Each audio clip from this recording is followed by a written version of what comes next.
नमस्कार, मैं हूं रविंद्र जैन और आप देखना शुरू कर चुके हैं सबकी खबर। आज मैं खबर लेके आया हूं बिंद से।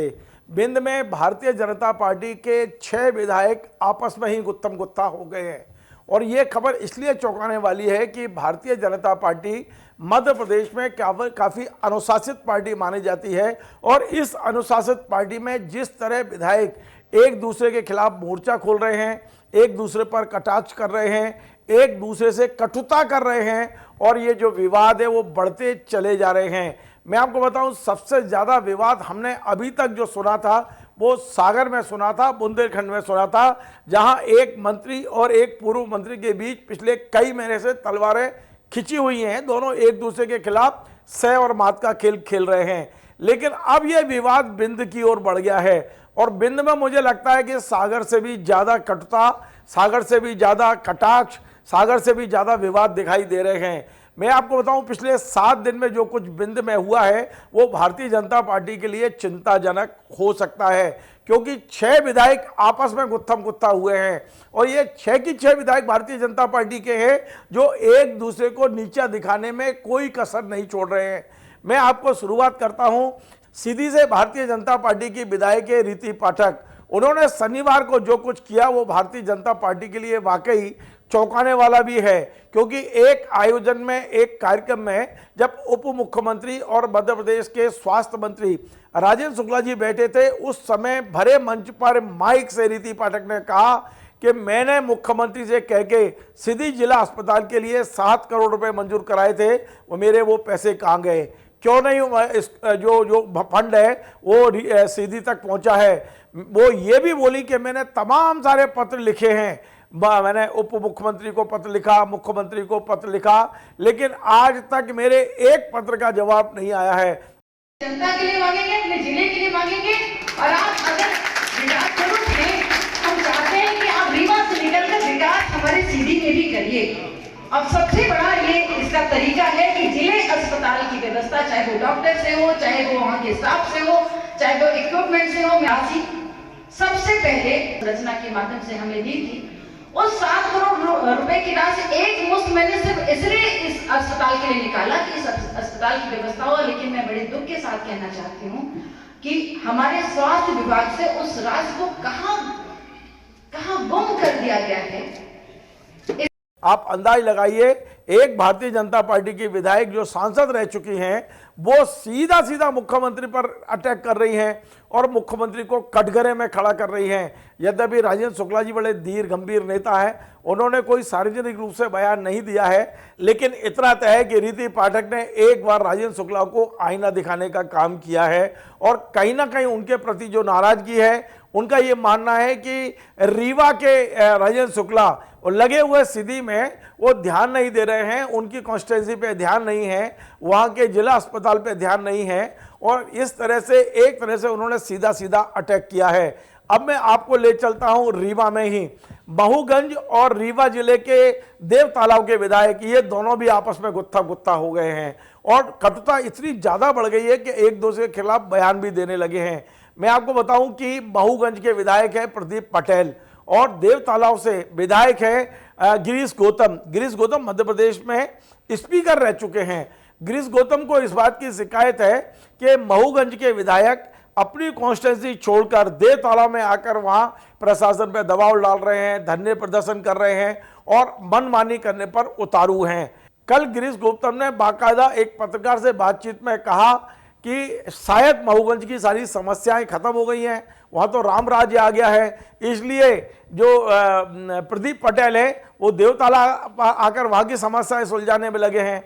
दरअसल हमें ये बताया गया कि देव तालाब में एक मामला हुआ है जो अंतर्जातीय विवाह का मामला है। वहाँ ये भी कहा जा रहा है कि शायद वो कोई लव जिहाद का मामला है और उस मामले में गिरीश गौतम का ये मानना है कि प्रशासन को जो कार्रवाई करना चाहिए वो प्रशासन कर चुका है। लेकिन इसके बाद में महूगंज के विधायक आके धरना देते हैं और फिर से अपने मन माफिक कार्रवाई फिर से कराते हैं प्रशासन पर दबाव डाल के। गिरीश गौतम नाराज है, उनका कह रहा है कि प्रशासन को विधायक की बातों में नहीं आना चाहिए, खासकर दूसरी कॉन्स्टिट्यूंसी के विधायक की। सुनिए कल किस तरह लगभग 5-6 मिनट तक गिरीश गौतम ने अपने ही विधायक पर सीधा हमला बोला, अपनी ही पार्टी के विधायक पर हमला बोला। जरा इस वीडियो को पूरा सुनिए, ये 4-5 मिनट का वीडियो है, लेकिन इससे लगेगा कि एक वरिष्ठ विधायक किस तरह अपने जूनियर विधायक से नाराज है और पूरी गुस्सा मीडिया के जरिए निकाल रहे हैं। नहीं, पूरी तरह से प्रशासन ने गलत किया है। यदि कार्रवाई पुलिस द्वारा की जा चुकी थी तो किसी के दबाव में आकर के पुलिस प्रशासन को काम नहीं करना चाहिए, नंबर 1। नंबर 2, विधायक यदि सीतापुर आए थे तो मुझे ऐसा लगता है कि मऊ की सारी समस्याओं का निदान हो गया है और वो अब मुख्यमंत्री की कॉन्स्टिट्यूएंसी हो गई है, वहाँ कोई समस्या नहीं रह गई है। न पानी की समस्या है, न सड़क की समस्या है, न बिजली की समस्या है, न लोगों के गरीबी रेखा की समस्या है, न अन्न की समस्या है, न मकान की समस्या है, न प्रधानमंत्री आवास की समस्या है। तो जब कोई व्यक्ति किसी अपने क्षेत्र के काम से जब फुर्सत हो गया, कोई काम ही नहीं है, तो काम नहीं है तो फिर दूसरे क्षेत्र में जाना ही चाहिए उसको, इसलिए दूसरे क्षेत्र में शायद आए हो, मुझे ऐसा लगता है। एक बार डेरा भी गए थे, धरने पे बैठे थे रात में। हाँ गए थे ना, तो वो अपने पुराने साथियों के पास गए थे, वो सब बहुजन के लोग हैं, तो अब स्वाभाविक है, अपना डीएनए में जो होता है ना वो कभी हटता थोड़ी है, कहीं ना कहीं तो साथ निभाना पड़ता है ना। रूलिंग पार्टी के विधायक है, 12 बजे 2 बजे रात एसपी कार्यालय में धरने पर बैठते हैं और मनचाहे व्यक्ति के ऊपर कार्रवाई करवाते हैं। प्रशासन को नहीं करना चाहिए, ऐसा थोड़ी है कोई धरना में बैठ जाएगा, अच्छा दूसरा भी बैठ जाए तब क्या करेगा प्रशासन? कल को हम बैठ जाए धरने में तो क्या करेगा प्रशासन? दूसरी बात, हम भी तो काउंटर करके बैठ सकते हैं।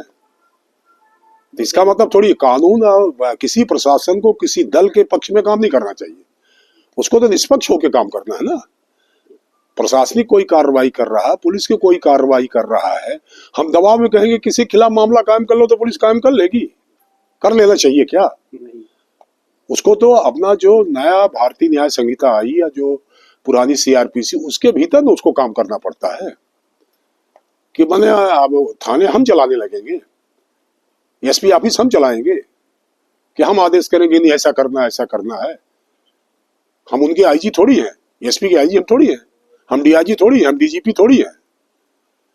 हम तो जनप्रतिनिधि हैं, जनता की समस्याओं को हम लेकर के सवाल खड़ा करते हैं या उनसे ये कहते हैं कि इसको इस तरह से काम करने की आवश्यकता है, फिर वो कानून कायदे के भीतर उसका पैमाइश उनको करने की आवश्यकता है, किसी के दबाव में नहीं करना चाहिए काम। ये लगातार दूसरी बार जगदीश ठाकुर जी को निलंबित किया गया। इसके पहले एक बार मऊ विधानसभा शाहपुर थाना में थे, तब भी धरना बैठकर इनको निलंबित किया। पूरी तरह से गलत है, ऐसा कोई दिक्कत नहीं थी जिसमें सस्पेंशन की आवश्यकता हो और पुलिस प्रशासन ने किया दबाव में आकर, किसी के दबाव में आकर के किया हो, पूरी तरह से गलत है और ये अच्छी बात नहीं है। ये पुलिस अधीक्षक का कहना था कि ठोस सबूत विधायक जी स्वयं दिए हैं, इस बात पर निलंबित किया गया है। तो इसमें तो फिर एसपी को जाना चाहिए।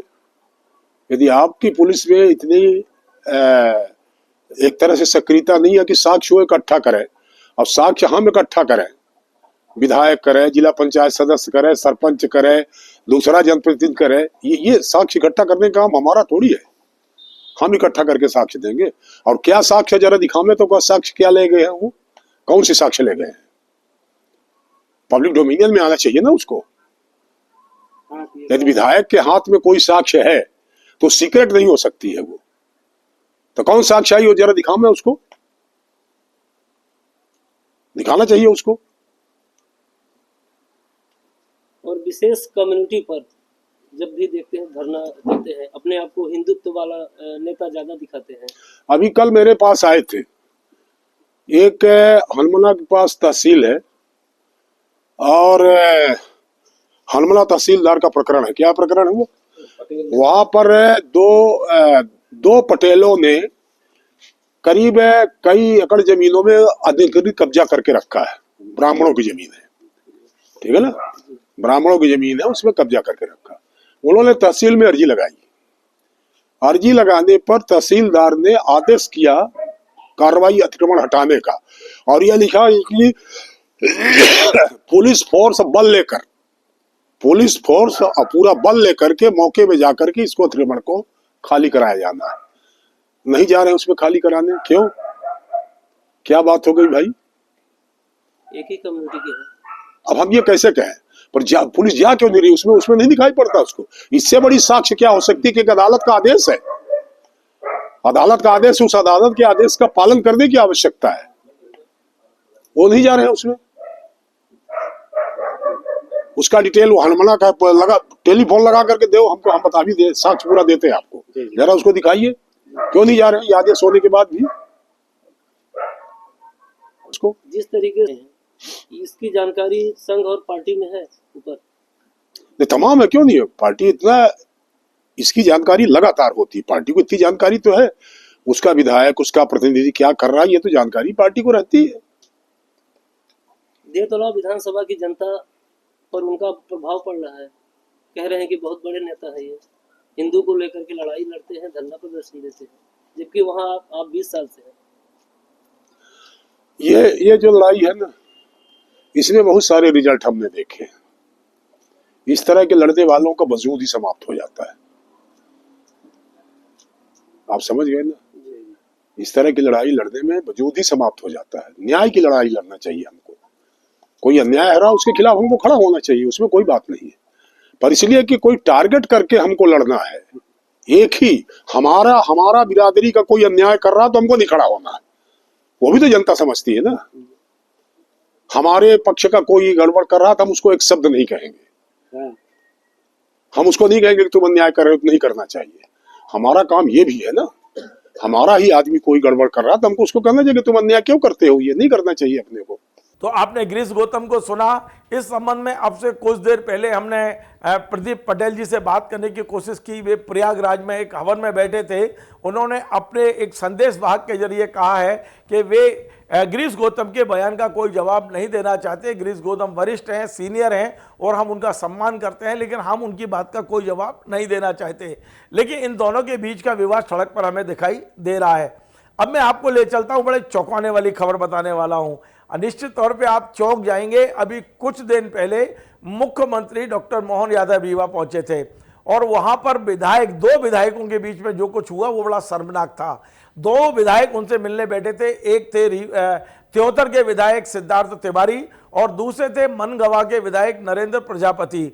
नरेंद्र प्रजापति ने मुख्यमंत्री के साथ विधायकों का मिलने का जो एक फोटो था वो जब सोशल मीडिया पे पोस्ट किया तो सिद्धार्थ तिवारी जो त्योतर के विधायक हैं उनको पूरा की पूरा सफेदा से रंग दिया उन्होंने। वे नहीं चाहते थे कि इनके साथ इनका फोटो जाए, मतलब एक विधायक दूसरे विधायक के साथ फोटो डालना भी पसंद नहीं करते। मैं आपको स्क्रीन पर दिखाता हूं, ये फोटो है नरेंद्र प्रजापति की सोशल मीडिया से। हालांकि उन्होंने बाद में हटा दिया था, लेकिन हमने उसको स्क्रीनशॉट किया था। आप अंदाज लगाइए कि विधायक को पसंद नहीं कर रहे, शकल देखना पसंद नहीं कर रहे हैं। तो ये जो बिंद में भारतीय जनता पार्टी में जो गुत्था हुए 6 विधायक, उनकी कहानी मैंने आपको सुनाई है। लेकिन सबसे बड़ी बात यह है कि पूरे देश भर में भारतीय जनता पार्टी का संगठन सबसे मजबूत संगठन माना जाता है और उस संगठन में क्या अनुशासन का डंडा इतना ज्यादा हल्का हो गया है कि अब विधायक एक दूसरे की मनमानी पे उतर आए हैं। क्या जो बातें संगठन की बैठकों में कहना चाहिए वो बयान अब मीडिया के जरिए आने लगे हैं, सोशल मीडिया के जरिए सब कुछ दिखावा हो रहा है। विधायकों के आपस के झगड़े क्या गोल खिलाएंगे, अगले चुनाव में क्या होगा, ये ऐसे सवाल है जो भारतीय जनता पार्टी को चिंता होना चाहिए। लेकिन मुझे लगता नहीं है कि भारतीय जनता पार्टी संगठन को कोई किसी प्रकार की चिंता है। यदि चिंता होती तो इन 6 विधायकों को भोपाल बुलाया जाता, समझाई दी जाती, लेकिन एक भी विधायक को बुलाने की अभी तक खबर हमारे पास नहीं है। निश्चित तौर पर भारतीय जनता पार्टी में आपस के विधायकों के जो विवाद बुंदेलखंड में चल रहे हैं वो अब बिंद तक पहुंच गए हैं। लेकिन संगठन ऐसा लगता है कि गहरी नींद में सो रहा है। संगठन पर्व मनाया जा रहा है इस समय, क्योंकि इस समय भारतीय जनता पार्टी मध्य प्रदेश प्रसव पीड़ा से गुजर रही है। बहुत जल्दी भारतीय जनता पार्टी को नया प्रदेश अध्यक्ष मिलने वाला है। पुराने प्रदेश अध्यक्ष अब शक लगता है कि किसी प्रकार की कोई भलाई किसी से लेना नहीं चाहते, वे शांति से विदा होना चाहते हैं। ऐसा लगता है कि अभी फिलहाल भारतीय जनता पार्टी संक्रमण काल से गुजर रही है। जिसको जो करना है करिए, संगठन फिलहाल आपके कोई उंगली करने वाला नहीं, आपको कोई समझाइश देने वाला नहीं, आपको कोई डांटने वाला नहीं। और यही कारण है कि अब भारतीय जनता पार्टी के नेताओं के आपसी झगड़े सड़क पर मीडिया में दिखाई दे रहे हैं। आपको हमारा ये कार्यक्रम पसंद आए तो आप इसे शेयर करें, लाइक करें, कमेंट करें और आपसे बार बार निवेदन है हमारे इस चैनल को सब्सक्राइब अवश्य करें। धन्यवाद।